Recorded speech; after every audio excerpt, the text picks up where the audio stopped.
यह है आरजे कार्तिक की 1 मिनट स्टोरी। ये कहानी एक हीरो के व्यापारी की जो काम के सिलसिले में एक सिटी से दूसरी सिटी में जा रहा था। समुद्री रास्ता था, जहाज में वो बैठा, 7 दिनों का ट्रैवल था। उस 7 दिनों की यात्रा में उसके पीछे पीछे एक ठग भी हो लिया। उस ठग ने भी बिजनेसमैन का रूप धारण कर लिया। वो भी ड्रेसअप करके बिजनेसमैन की तरह उस असली बिजनेसमैन से दोस्ती करने लगा। 1-2 दिन में दोनों की बातचीत शुरू हो गई। दोनों साथ में एक ही रूम में रुके हुए थे उस शिप के अंदर। बड़ा सा शिप था। बार बार जब वो बिजनेसमैन असली वाला बाहर जाता था तो नकली वाला जो बिजनेसमैन था, जो ठग था, वो बार बार उस असली बिजनेसमैन के बैग को टटोलता था कि वो हीरो की पोटली कहां रखी।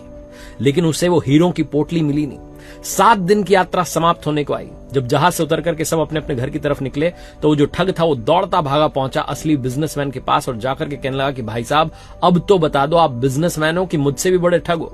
मैं तो कोई बिजनेसमैन नहीं हूं, मैं तो ठग हूं। मैं तो आपको लूटने के लिए आया था, ठगने के लिए आया था, लेकिन मुझे वो हीरो की पोटली मिली नहीं। आपने कहां छुपा के रखी थी? असली बिजनेसमैन जोर जोर से हंसने लगा और कहने लगा, मेरे भाई, मैंने तुम्हें पहले दिन ही पहचान लिया था।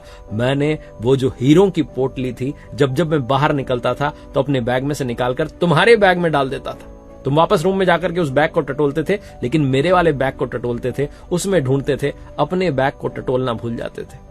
मुझे पता था कि तुम कभी भी अपना बैग नहीं झांकोगे, इसलिए मैंने हमेशा उसमें छुपा कर रख दी। ये कहानी उस बिजनेसमैन की और उस ठग की नहीं है, आपकी और हमारी है। हमारी पूरी लाइफ ताका झांकी में निकल जाती है। दूसरों के जीवन में, दूसरों के बैग में क्या रखा है, बस यही देखते रह जाते हैं। अपने बैग को देखना भूल जाते हैं।